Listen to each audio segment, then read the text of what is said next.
Quad शिखर बैठक के दौरान उठा भारत चीन तनाव का मुद्दा, सभी ने किया नई दिल्ली का समर्थन। बाइडेन ने की भारत की बढ़ती ताकत की तारीफ।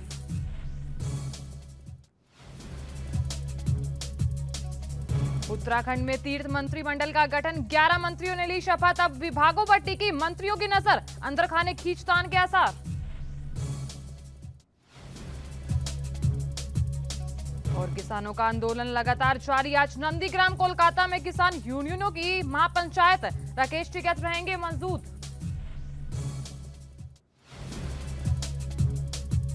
और यूपी के मथुरा में कुंभ का तीसरा और अंतिम शाही स्नान, आज तीर्थ नगरी में भारी वाहनों के प्रवेश पर पाबंदी। ऊर्जा मंत्री श्रीकांत शर्मा ने लिया व्यवस्थाओं का जायजा।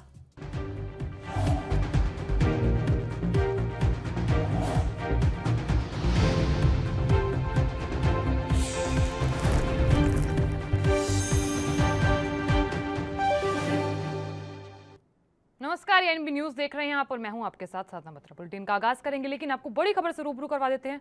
बड़ी खबर इस वक्त की तमाम दर्शकों के सामने, बीजेपी केंद्रीय चुनाव समिति की बैठक आज। बड़ी जानकारी, उम्मीदवारों के नामों पर आज मंथन होगा। तमाम दर्शकों के सामने इस वक्त की बड़ी खबर, बीजेपी केंद्रीय चुनाव समिति की बैठक आज होगी और इस साल कई राज्यों में चुनाव हो रहे हैं। बड़ी खबर इस वक्त की, उम्मीदवारों के नामों पर आज मंथन होगा। इस साल कई राज्यों में चुनाव हो रहे हैं। तमाम दर्शकों के सामने इस वक्त की बड़ी खबर।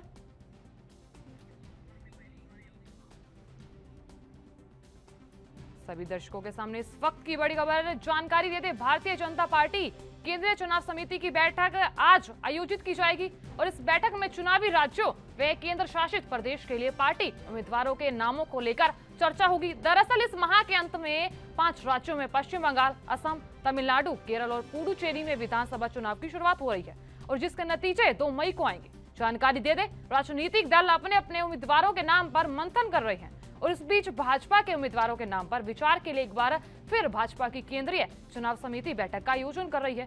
संभावना जताई जा रही है कि इस बैठक में पीएम मोदी भी शामिल हो सकते हैं। सूत्रों के मुताबिक 4 राज्यों और एक केंद्र शासित प्रदेश में होने वाले विधानसभा चुनाव के मद्देनजर समिति उम्मीदवारों के नामों पर मुहर लगेगी और इसी सिलसिले में अमित शाह ने पार्टी अध्यक्ष जेपी नड्डा के साथ मंथन किया और देर रात नड्डा के आवास पर निकले। इस बीच ये जानकारी भी देते, पहले 3 मार्च को बीजेपी के बंगाल के कोर ग्रुप की बैठक हुई थी और वहीं 4 मार्च को बीजेपी की केंद्रीय चुनाव समिति की बैठक हुई। तो बड़ी जानकारी इस वक्त की, केंद्रीय चुनाव समिति की बैठक आज होगी और आज पहली बैठक में बंगाल और असम के पहले चरण के लिए उम्मीदवारों के नाम पर मंथन होगा। पश्चिम बंगाल में होने जा रहे विधानसभा चुनाव को लेकर भारतीय जनता पार्टी ने 6 मार्च को अपने उम्मीदवारों की पहली सूची जारी कर दी थी और इस पहली सूची में 57 उम्मीदवारों के नाम थे।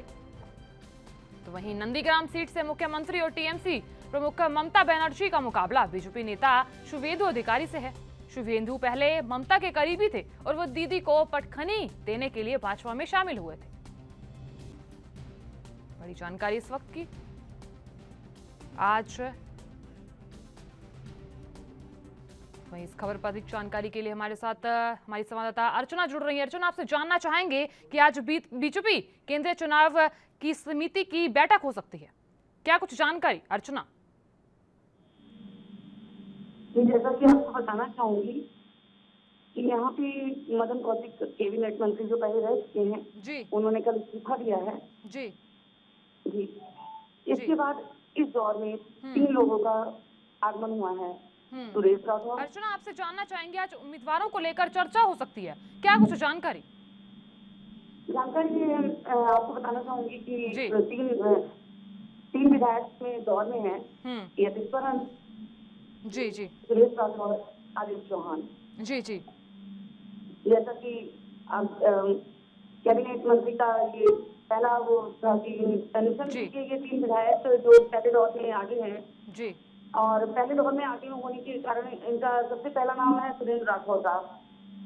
सुरेश राठौर का पहला नाम होने के कारण यतीश्वरन जी भी है, जो कि हरीश रावत को पहले ही एक बार कैबिनेट के उसमें जी। चलिए अर्चना, बहुत बहुत शुक्रिया तमाम जानकारी देने के लिए। तो बड़ी जानकारी इस वक्त की। भारतीय जनता पार्टी केंद्रीय चुनाव समिति की बैठक आज आयोजित की जाएगी और इस बैठक में चुनावी राज्यों और केंद्र शासित प्रदेश के लिए पार्टी उम्मीदवारों के नामों को लेकर चर्चा होगी। दरअसल इस माह के अंत में 5 राज्यों पश्चिम बंगाल, असम, तमिलनाडु, केरल और पुडुचेरी में विधानसभा चुनाव की शुरुआत हो रही है और जिसके बीच आज नतीजे जो हैं वो 2 मई को आएंगे।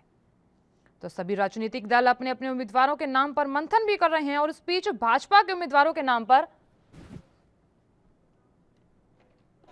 वहीं दूसरी ओर किसान आंदोलन की गूंज पंजाब, हरियाणा, दिल्ली के बाद पश्चिम बंगाल में सुनाई देने लगी है और यहां संयुक्त किसान मोर्चा ने केंद्र की भाजपा सरकार के खिलाफ मोर्चा खोल दिया है।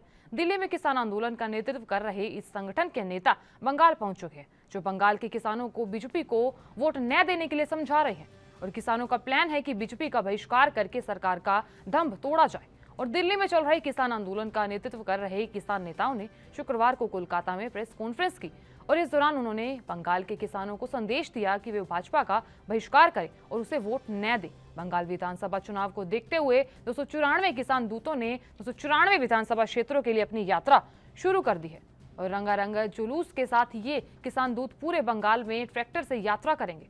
प्रेस कॉन्फ्रेंस के बाद किसान नेताओं ने कोलकाता के रामलीला मैदान में किसानों के साथ मीटिंग की और आज राकेश टिकैत भी बंगाल पहुंच रहे हैं और इस दौरान भारतीय किसान यूनियन के नेता राकेश टिकैत कोलकाता और नंदीग्राम में किसान रैली करेंगे और इसके लिए संयुक्त किसान मोर्चा ने भी अपने हाथ कस लिए हैं। सुबह 11 बजे राकेश टिकैत कोलकाता में होने जा रही किसान महापंचायत में भाग लेंगे। बड़ी जानकारी इस वक्त की ये भी दे दें कि टिकैत शाम 4 बजे नंदीग्राम में केंद्र सरकार की कृषि नीतियों के खिलाफ भाषण देंगे। बंगाल में योगेंद्र यादव, मेघा पाटेकर और हन्ना मुल्ला, बलबीर सिंह राजेवल, अतुल कुमार अंजान और अविक साहा, गुरनाम सिंह और राजा राम सिंह और डॉक्टर सतनाम सिंह भी मौजूद रहेंगे।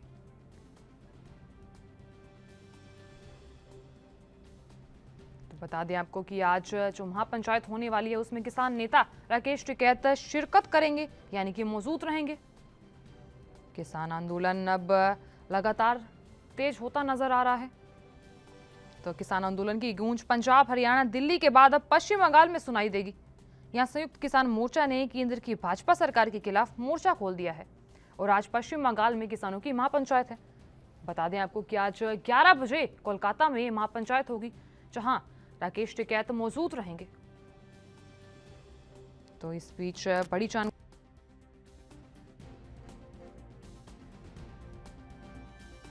आंदोलन का नेतृत्व कर रहे इस संगठन में नेता बंगाल पहुंच चुके हैं।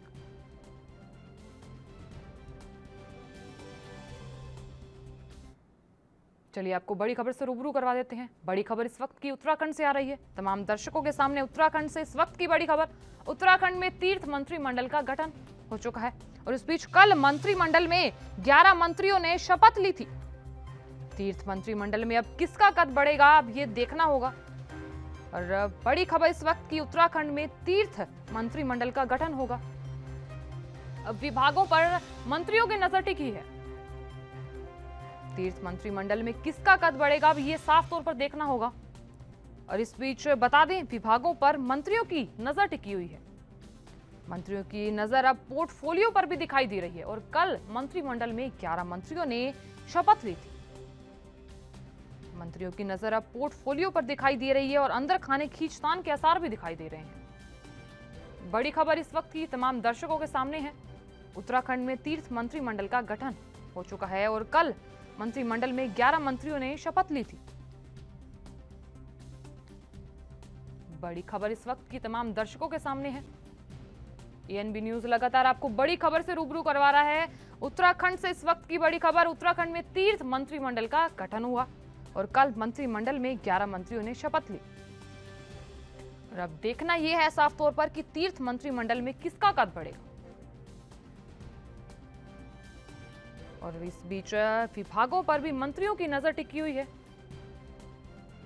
उत्तराखंड में तीर्थ मंत्रिमंडल का गठन हुआ और कल मंत्रिमंडल में 11 मंत्रियों ने शपथ ली।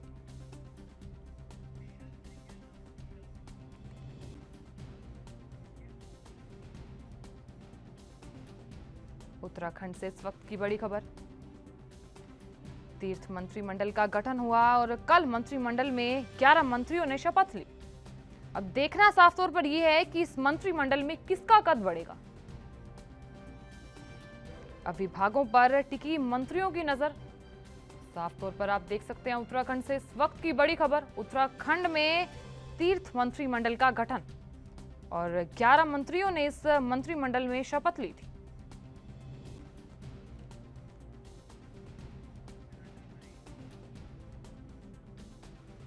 इस खबर पर अधिक जानकारी के लिए अर्चना चौधरी हमारे साथ जुड़ रही हैं। अर्चना, आपसे जानना चाहेंगे कि उत्तराखंड में तीर्थ मंत्रिमंडल का गठन हुआ और कल 11 बजे, माफ कीजिए, कल 11 मंत्रियों ने शपथ ली थी। क्या कुछ जानकारी अर्चना?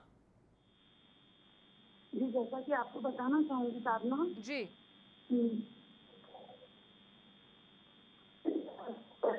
अर्चना, टीम बनी, उसके बाद मदन कौशिक जी ने इस्तीफा दिया। इस्तीफा देने के बाद हमारे 3 विधायक उस दौर में शामिल हुए। पहले तो यतीश्वरानंद जी, दूसरे सुरेश राघव, तीसरे आपके आदेश चौहान जी, तीनों विधायक इस दौर में शामिल हैं। जी साधना जी, अब देखना ये है कि कद किसका बढ़ सकता है, क्योंकि अनुमान लगाए जा रहे हैं कि सतपाल महाराज और हरक सिंह और इसके हैवीवेट होने के अनुमान लगाए जा रहे हैं ज्यादातर। आपको बताना चाहूंगी सूत्रों की जानकारी के अनुसार इस समय यतीश्वरानंद पहले स्थान पर माने जा रहे हैं। जी अर्चना, आपसे जानना चाहेंगे कि आज कैबिनेट का जो गठन हुआ है उसमें 11 मंत्रिमंडल तो घोषित कर दिए गए, लेकिन अब अनुमान लगातार ये लगाए जा रहे हैं कि जो नए मंत्रियों का जो स्वास्थ्य है और उसको देखकर बेहतर विभाग किसका दिखाई जाएगा यहाँ पे? जैसा कि करना आपको बताना चाहूंगी कि यहाँ 3 मंत्रियों का गठन हो चुका है। पहला आदेश चौहान, दूसरा यतीश्वरानंद, तीसरा सुरेश राठौर। जी करना, शुक्रिया तमाम जानकारी देने के लिए।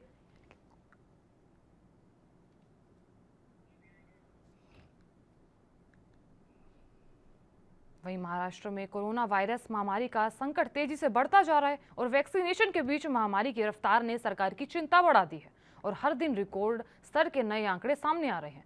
राज्य में पिछले 24 घंटे में कोरोना के 15,817 नए केस सामने आए हैं और इस दौरान 56 मरीजों की मौत भी हो गई है। वहीं मुंबई की बात करें तो एक महीने के बाद 1600 से ज्यादा महामारी के नए मामले सामने आए हैं और यहां पर पिछले 24 घंटे में 1646 नए केस सामने आए हैं। बता दें 10 मार्च को मुंबई में रोजाना आने वाली कोरोना केस ने 1500 का आंकड़ा पार कर दिया था और इस दिन 1539 नए केस सामने आए थे और जबकि गुरुवार की बात करें तो थोड़ी गिरावट के साथ 1508 केस सामने आए हैं और आज फिर आंकड़ों में उछाल देखने को मिल रहा है। और इस बीच महाराष्ट्र देश का सबसे ज्यादा कोरोना प्रभावित राज्य दिखाई दे रहा है और यहां पर बुधवार तक कोरोना के 22,52,057 मामले सामने आ चुके हैं, जबकि 52,610 लोग इस महामारी से अपनी जान भी गंवा चुके हैं। पिछले हफ्ते की बात करें तो देश में कुल 1,28,599 कोरोना केस आए थे। वहीं यूपी के पूर्व मुख्यमंत्री अखिलेश यादव शुक्रवार को रामपुर से बदायूं पहुंचे और यहां कई जगह उनका समर्थकों ने भव्य स्वागत किया तो कई जगह स्वागत करने को एकत्र हुए सिपाहियों को निराशा हाथ लगी और वहीं समर्थकों ने कई जगहों पर उनके स्वागत की तैयारियां भी कर रखी थी और इस दौरान अखिलेश यादव ने गाड़ी में खड़े होकर सिपाहियों को धन्यवाद किया और कहा कि अभी चुनावों में समय है, लेकिन ये जोश बनाकर रखना, अब साइकिल को रफ्तार देनी है। और इसके बाद नवादा चौराहे पर भी मोहम्मद मियां, यामीन उस्मानी और मोहम्मद शाम सिद्दीकी और फराहत अली ने पूर्व मुख्यमंत्री का जोरदार स्वागत किया। वे सुरक्षा व्यवस्था को ध्यान में रखते हुए काफी फोर्स तैनात रही।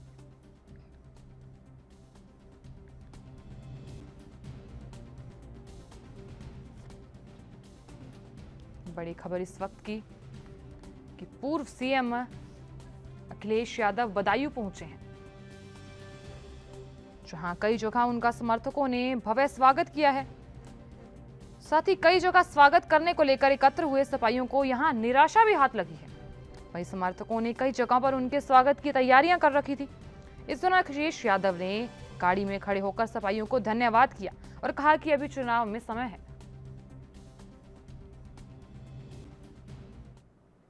यहां लेंगे एक छोटा सा ब्रेक, अब बने रहिए एएनबी न्यूज के साथ।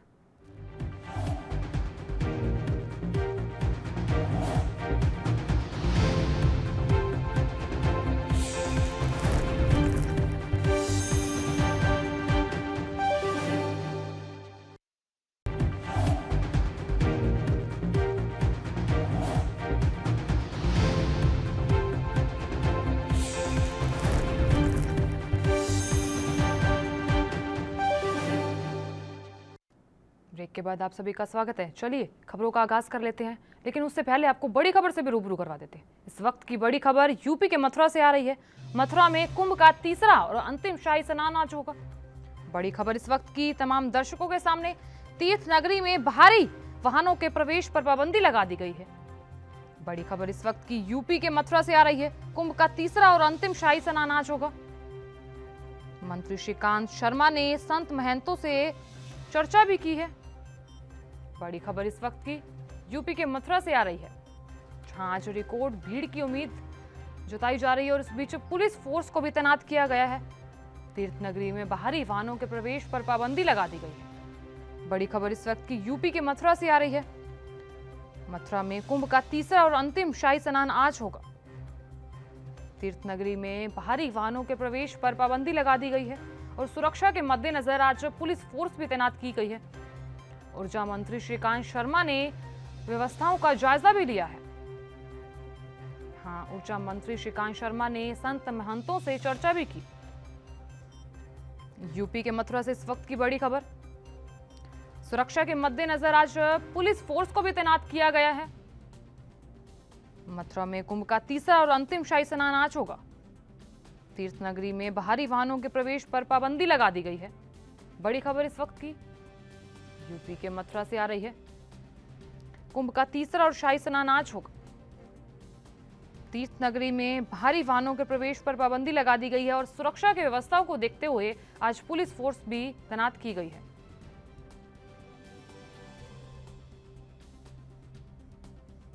तो इस खबर पर अधिक जानकारी के लिए रिंकू शर्मा हमारे साथ जुड़ रहे हैं। रिंकू जी, आपसे जानना चाहेंगे कि यूपी के मथुरा में आज तीसरा और अंतिम शाही स्नान है, क्या कुछ जानकारी? जी, मैं आपको बता दूं, मथुरा के वृंदावन में कुंभ मेले का आज तीसरा शाही स्नान है, जहाँ साधु संतों के साथ तीसरा स्नान मां जमुना मैया में गोते लगा लेके किए जाएंगे। वहीं प्रशासन के द्वारा पूरी व्यवस्था कर ली गई है और जगह जगह बैरिकेड लगा के श्रद्धालुओं को प्रवेश दिया जा रहा है। जी जी जी जी, तो यहाँ सुरक्षाओं को देखते हुए, क्योंकि पहले भी ऐसी घटनाएं सामने आती रही हैं, तो इस बीच आज लास्ट यानी कि आज अंतिम शाही स्नान है, तो व्यवस्थाओं को देखते हुए क्या कुछ हालात दिखाई दे रहे हैं वहाँ के?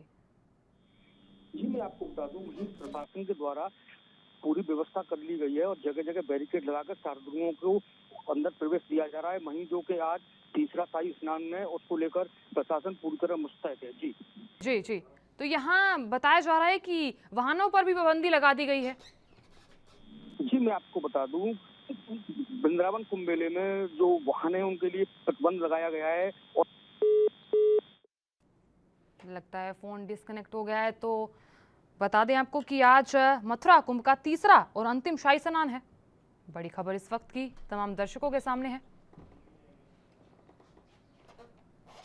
चलिए खबरों का आगाज कर लेते हैं। मुंबई के मलाड विधानसभा में बीजेपी के असलम के खिलाफ हल्ला बोल और अथक प्रयत्नों के बाद अब मलाड कर्मियों को भूचाल तालाब तक ऐसी बस सेवा की सुविधा और नगर सेविका योगिता सुनील कोहली ने कार्रवाई की है। बता दें कि यहाँ बीएमसी की गाइडलाइन की धज्जियां उड़ाई जा रही है और जिम्मेदार नगर सेवक कर्मचारी सोशल डिस्टेंसिंग की खुलेआम धज्जियां उड़ाते दिखाई दे रहे हैं और कुछ लोगों ने मास्क ठीक से भी नहीं पहन रखा है और कुछ ने तो मास्क लगाया ही नहीं है। और इस बीच शिवसेना के जिम्मेदार नेताओं की ओर से बीएमसी के कानून की धज्जियां उड़ाई जा रही हैं। यहाँ एक तरफ मुंबई सहित पूरा महाराष्ट्र कोरोना की चपेट में आ गया, तो वहीं महाराष्ट्र के लगभग 8 से 10 जिले कोरोना की आगोश में समा रहे हैं और अब ऐसे में सरकार में जिम्मेदार लोग ही अगर इस तरीके की गतिविधियों को अंजाम देंगे तो आम नागरिकों से क्या उम्मीद की जा सकती है?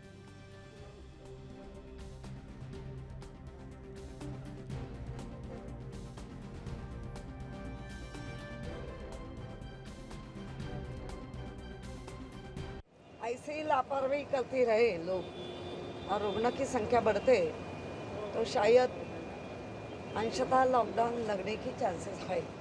ने उसको फंड अलॉट किया, काम शुरू हो गया, लेकिन यहाँ के कुछ शिवसेना नेतृत्वहीन है, वो जाके असलम शेख को मिले, उन्होंने अपने अधिकार में खाली तोंडी आदेश देके, मौलिक आदेश देके वो काम रुका है। मैं उनको चैलेंज किया, बोला आप में हिम्मत है तो लिखित आदेश दो, जो लोगों के हित में काम हो रहा है उसको रोकने का काम कर रहा है। ये आदमी कुछ नहीं करता है। हमारे यहाँ 3 नगर सेविका है, सेजल देसाई के वार्ड में महानगर पालिका का काम होता है, वहाँ जाके बोर्ड लगाता है। जया तिवाना कुछ काम करते हैं, वहाँ जाके बोर्ड में काम लगाते हैं। ये झूठापन कब तक चलेगा लोगों का?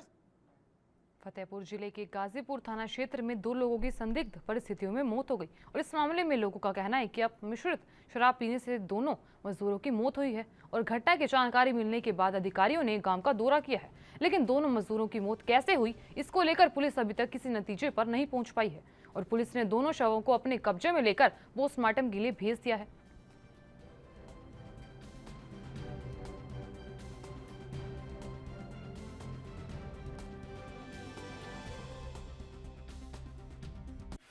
ग्राम भौली से आज प्रातः जो सूचना प्राप्त हुई कि 10 तारीख को रात में एक 15 से 20 लोगों द्वारा एक रात्रि भोज का आयोजन किया गया।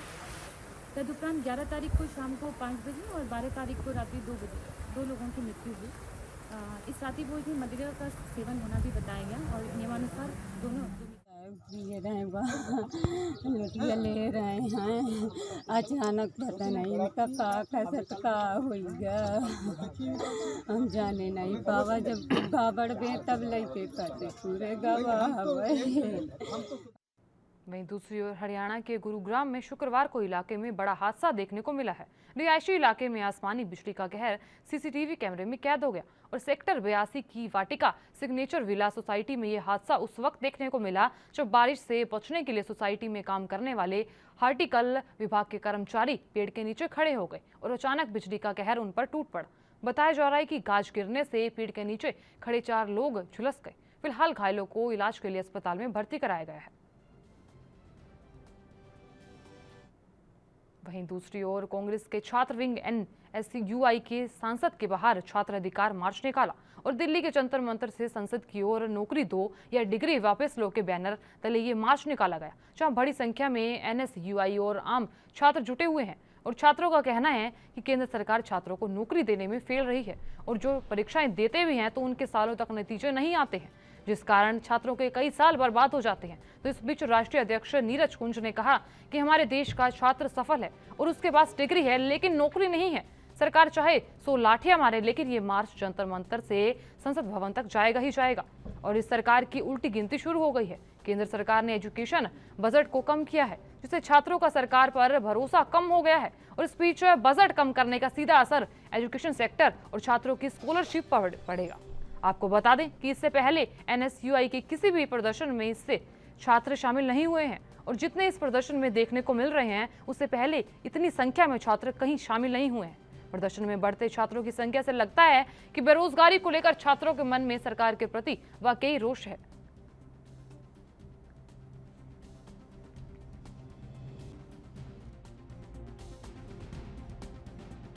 तो छात्र विंग NSUI के सांसद के बाहर छात्र ने अधिकार मार्च निकाला है। दिल्ली के जंतर मंतर से सांसद की ओर से नौकरी दो या डिग्री वापस लो के बैनर तले ये मार्च निकाला गया, जहां बड़ी संख्या में NSUI और आम छात्र जुटे हुए हैं।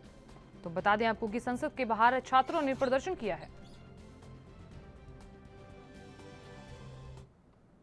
पिछले साल लगभग इसी समय कोरोना संक्रमण ने पूरी दुनिया को अपनी चपेट में लिया था और दुनिया के ज्यादातर लोगों में लॉकडाउन का दहशत फैल गया था और इस बीच इंतजार शुरू हुआ और वहीं कोविड-19 की रोकथाम के लिए वैक्सीन का, तो वही वैक्सीन महामारी के दौर पर एक अच्छी बात ये हुई कि इस महामारी से निपटने के लिए 1 साल के अंदर ही वैक्सीन तैयार कर ली गई है।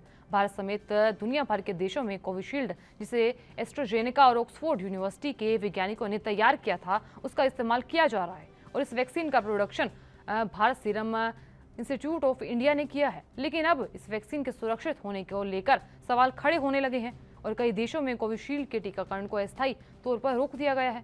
टीकाकरण को रोकने के लिए देशों में सबसे नया नाम बुल्गारिया का है और थाईलैंड में खून का थक्का जमने की शिकायत के बाद एस्ट्राजेनेका कंपनी की वैक्सीन के इस्तेमाल को फिलहाल टाल दिया गया है।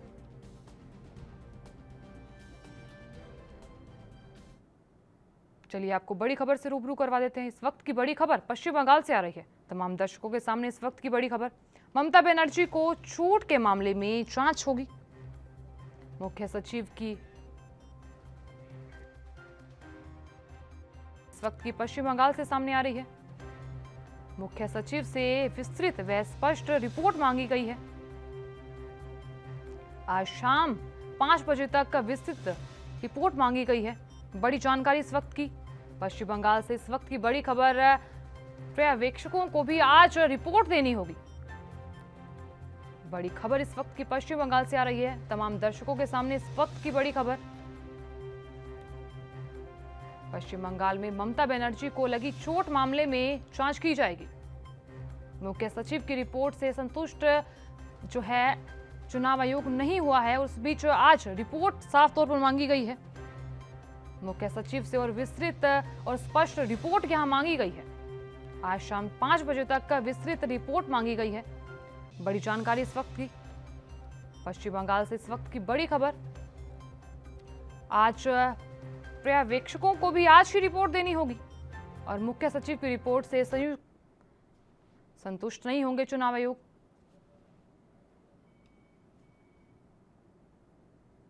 फिलहाल के लिए इस बुलेटिन में इतना ही। मुझे दीजिए इजाजत। नमस्कार।